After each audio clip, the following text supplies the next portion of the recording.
Hello class, this is the third in a series of 3 on E&M, and this one here we're actually going to read the note and use some tools that I have. So if you go out to my course space, you'll see in the resource folder, you'll see that there are 2 auditing tools there, and this right here is one of the first auditing tools. This is going to help us get our level of history, our level of exam. It'll also help us determine our medical decision making, but there is a separate sheet of paper labeled medical decision making that we will use to come up with the level and then plug it in here. This is a progress note that I have already coded out on the note itself so that you can use that as a reference tool as you're reading the note, and I pull out the pertinent information that you need to code the note. This is also in the course space site under the resource folder. So if you have these 3 pieces of paper in front of you, the progress note, the auditing tool for your E&M, and the auditing tool for the medical decision making, it would be beneficial to have them in front of you when you go through this video right now. I am going to read the note to you, so if you don't have it, you can possibly still follow the video if you can read what is happening, but if you don't have these audit tools in front of you, you're not going to be able to. So we have baby Jane, her date of birth, and then the date of the actual service. And the subjective piece of the note says that this is an 11-month-old female who was brought into my office by her father for drainage in both eyes for 2 days. Daughter had drainage from the eye, minimal cough, almost none, runny nose, and the congestion was mild. There has been no vomiting or diarrhea, no ear pulling. There is no sore throat that the father is aware of. The child has been acting normally, eating and drinking normally. No skin rash that the father noticed. I treated her hair in my office for an ear infection 2 weeks ago. So up here above this line, we are coding our history. And right here on the auditing tool, we are coding our history. Okay, so I've underlined a few things in here. We need to determine if she is a new patient or an established patient. I need to check this off. Sorry about that. And we know she's an established patient because in the history, he says, I treated her here in my office for an ear infection 2 weeks ago. So that is not only our clue that she's an established patient, that is also part of this patient's personal history. We know that she's had an ear infection 2 weeks ago, which is why I just checked off pertinent down here. I'm going to go through this. Now in this area right here, to explain this document to you, we have the columns, and going across here, these are the elements, and this area right here is our history, the SOAP part of our note. This area right here is the exam, our objective part of the note, and this area down here is our medical decision making, which comes out of the assessment and plan. Unless there's no definitive diagnosis, then we have to grab some of the signs and symptoms as our diagnosis. Up here, you'll see the top of the columns. We have the level of established patients, right? We have that the chief complaint is required in this row right here. In this row right here, it's telling you problem-focused history, expanded problem focus, detailed history, comprehensive history. These words should mean something to you by now because in your E&M section of your CPT code book, this is how they label the elements, and these are the codes that go along with them. And there is also another language that they use, a terminology, brief, brief, extended, extended. And then in here, it's telling you how many elements you need, and so we'll check those off as we go across.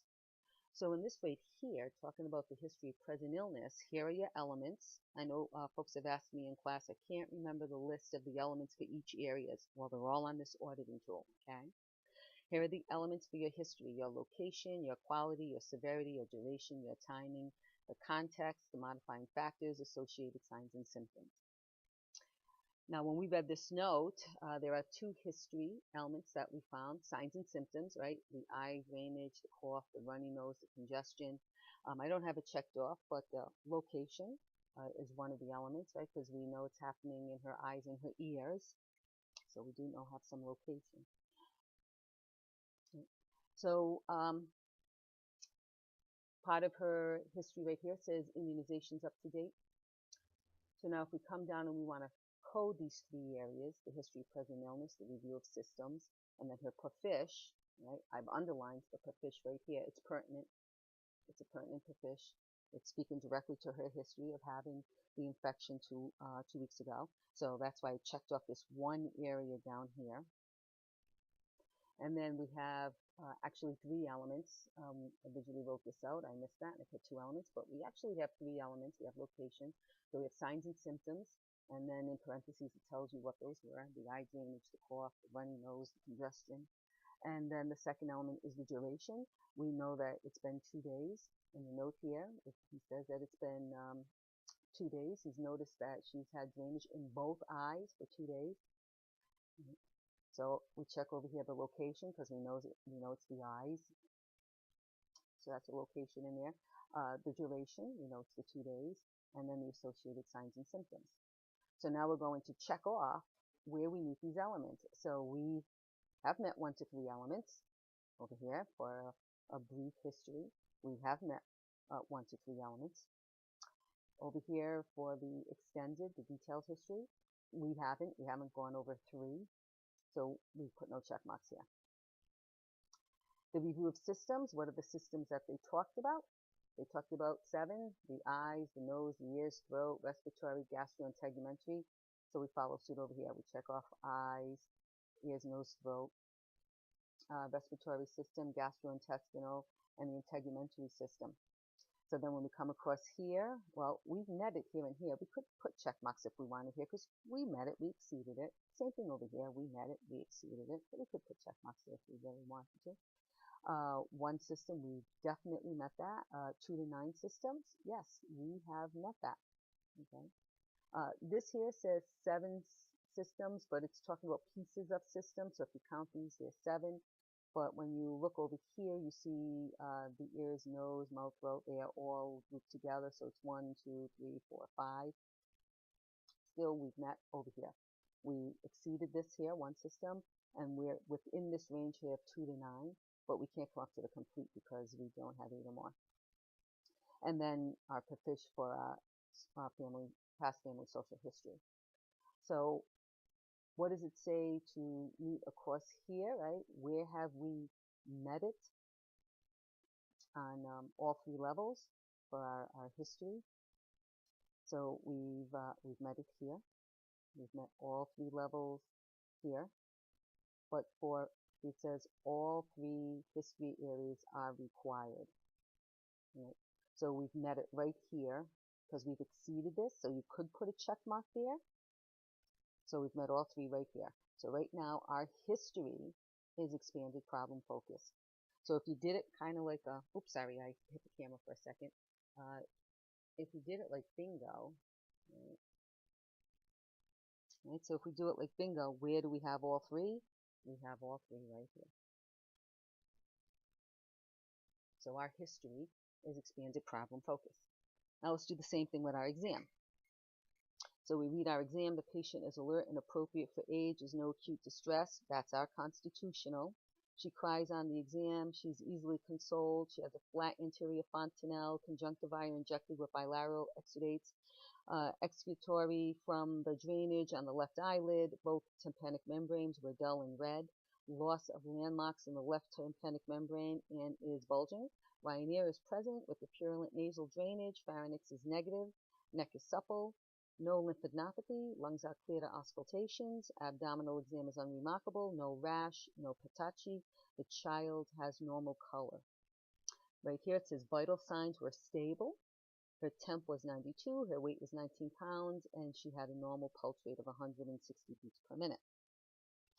So we've got a good constitutional, we have that statement, and we have 3 vital signs. So we have a constitutional. We also have the eyes, ears, nose, and throat. It says this is not a complete exam, though, right? We have examined the system, but we can't consider it a complete comprehensive, because when you've done a complete examination of one system, you can consider it a comprehensive exam. Well, this is not comprehensive, because there are other pieces to a complete system for ear, eyes, nose, and throat, like their hearing, and he did not do that, and it explains some of that here. Body area: abdominal, neck, the lymph, respiratory, and integumentary. And that's when he was saying that he saw no rashes or patchy on her skin. That was him examining the integumentary. So we come over here, and we want to be in here now. So now we're in the exam part, and we follow suit. We check off all the same things: neck, abdomen, constitutional, eyes, the ear, nose, and throat, the respiratory, the skin, and the lymphadenopathy.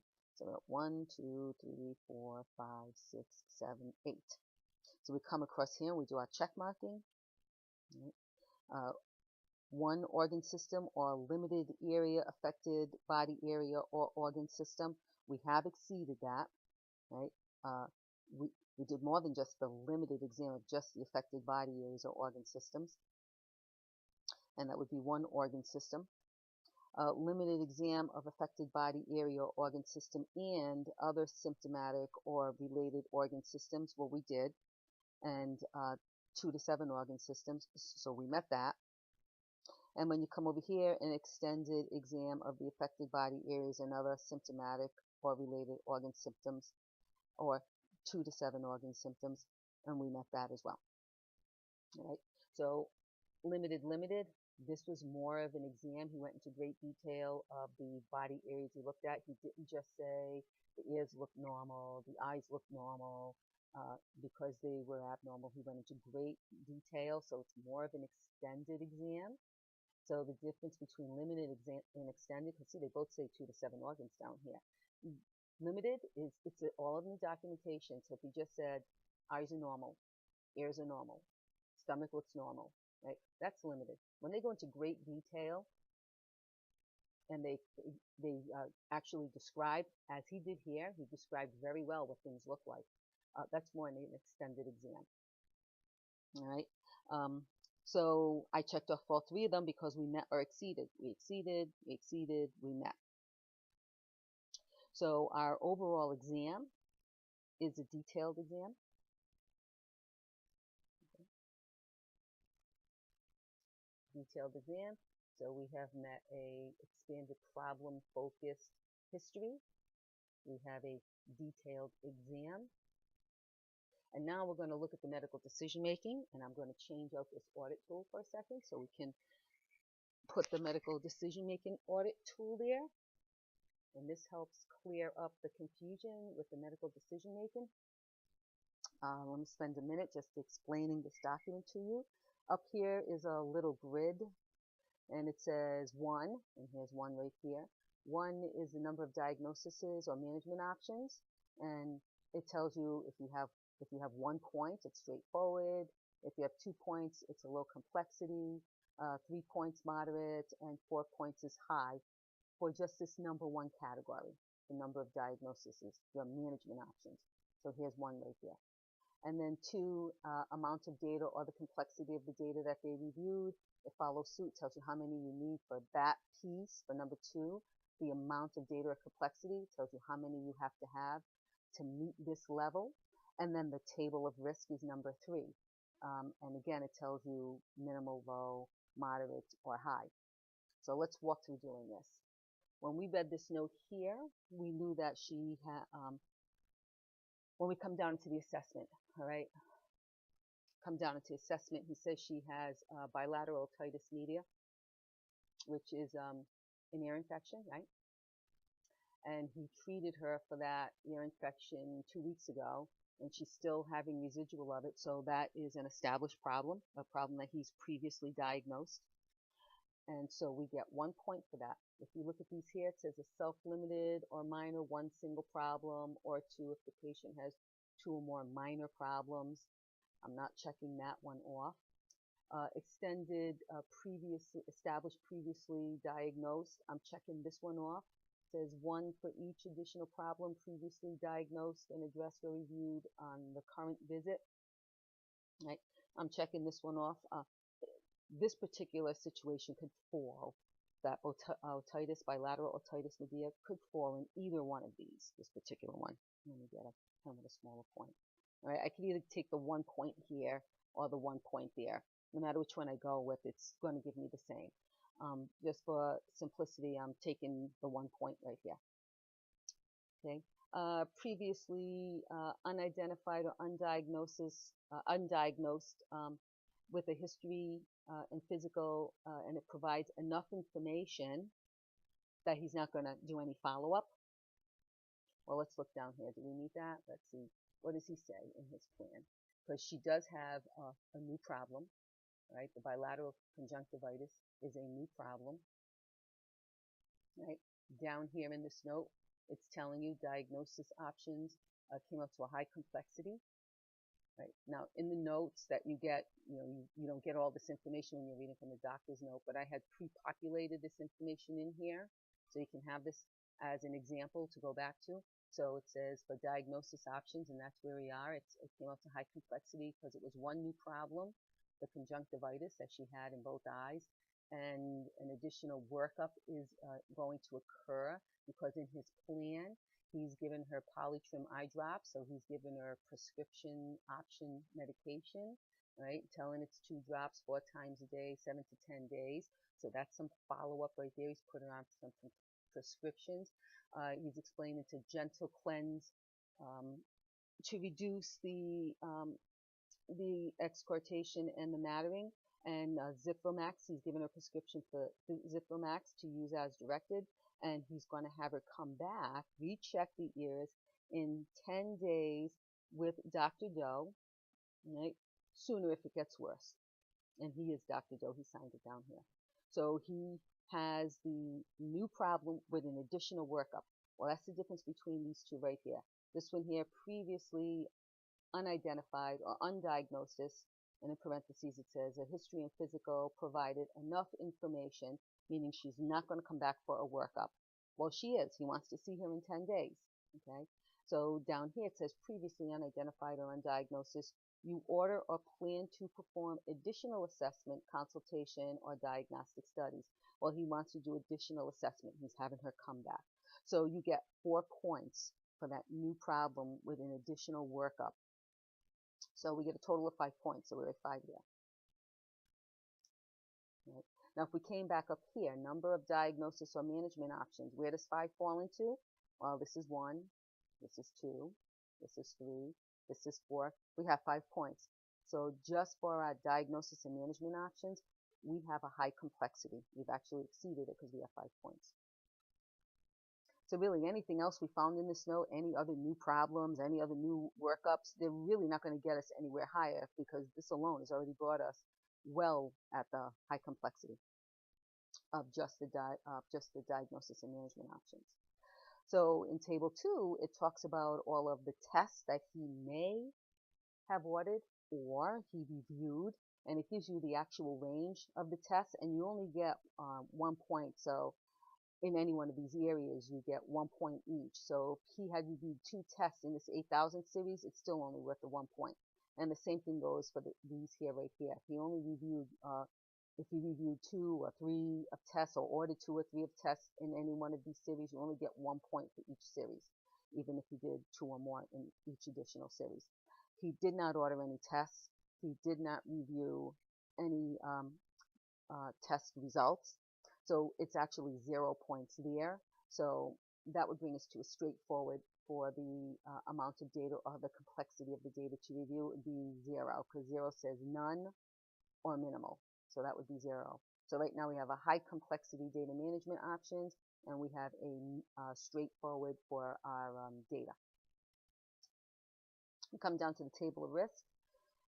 Wherever you meet in the highest one, that's what your risk, your level of risk is going to be. So you would read what's in each one of these boxes, all right? And you circle everything that is pertinent to your note.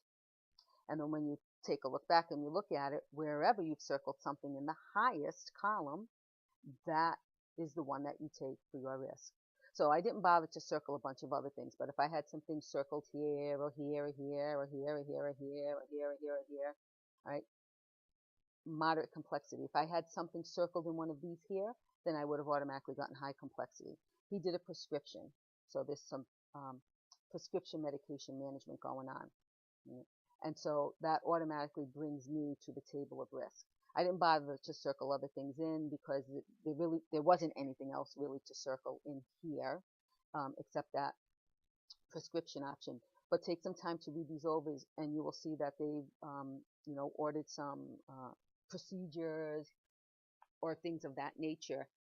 And so you would circle or check off or underline in here. And as I said, wherever you had the highest mark is what you would take for your level of risk. So our level of risk is moderate. Right? So we have a high complexity for our number of diagnoses and management options. We have a straightforward for our amount of data or the complexity of data reviewed. Right? And we have a moderate risk. So let's remember those numbers, 5, 0, and moderate, because they match up with your medical decision making down here. All right, because see, number 1, there it is, diagnosis and management options, and there's those numbers, 1, 2, 3, 4, matches exactly what you saw at the top of the medical decision making, right? So we had a high complexity of our diagnosis and management options. Okay. We had minimal to none for our data review. And our level of risk, number 3, our level of risk was moderate. In this right here, in this, you have to meet 2 out of 3 for your level of medical decision making. Let me pop this back over here again for a second. Right. Up here, in this area where it explains to you, it says must meet or exceed 2 of 3 components for these 3 components below. So where do we have 2 or 3? Well, if we met a high complexity diagnosis and management options, that means we've exceeded a moderate complexity, right? And we met our level of risk at moderate. So this is our medical decision making right here. It's moderate complexity. Here we met it at 2, the highest 2. We can't come up to here because we haven't met them over here. Let me go back to this one, right? We can't come up to a high complexity because we didn't meet high complexity at the data reviewed, and we did not meet it in the risk. We don't have a high risk. We have a moderate risk, and the data reviewed is minimal or none. This is the highest medical decision making we can have, is moderate complexity. So now we know that our history is an extended problem focus. We know that our exam is a detailed exam, and we know that our medical decision making is moderate. And this is an established patient. So where do we meet it? 2 out of 3. Where's the highest 2 that we meet it? You don't want to take a 99213 because 99213, you met a 99213 in your history, but you'd be cheating yourself because even though you met it here, right, it's not the highest. In the exam, you were actually at detailed. So if you go 99213, you're cheating yourself. Yes, you met it, but you exceeded it because you're right here. Right? Same thing here with the medical decision making. You don't want to take 99213. You exceeded a low complexity, right? But you really had a moderate. So where's the highest 2 when you're looking at this? They are right here, 1, 2. So your level of visit is a 99214. So I hope this helps you determine your level of visit. This wasn't an established patient. The new patient looks exactly the same way. The medical decision making doesn't change at all for a new patient. You can use this for a new patient. You can use this for an established patient, the level of medical decision making. this particular audit tool, read the top of them. This one is an office visit for an established patient. There is another one in this document. This was a 2-page document. The other page in this document said office visit for a new patient. Looks identical to this, right? Quick glance, you look at it, it looks identical. So pay attention up here. If this was a new patient, you would code it using the body of the document the same exact way, right? Except it would be 3 out of 3. So you would take your new patient, you do your check marking off here, and then come across here and see where it fits in, right? Same thing down here, do your check marking off here, and then see where it fits here. And then down here, the same thing we just did. And then you step back and you look at it and you go, where did I meet it 3 of 3 levels? If this was a new patient, where would I have met it on all 3 levels? Now it would have been the 99213. Okay? Because my medical decision making is moderate, it exceeded it, and the detailed exam exceeded the expanded problem focus. So if this was a new patient, then it would have to be 99213. But it's not, it's established patient, and I only need 2 of them. So I get a 99214. So I hope this helps you. And I thank you for watching, and feel free to ask me any questions in class or send me any emails. Thank you.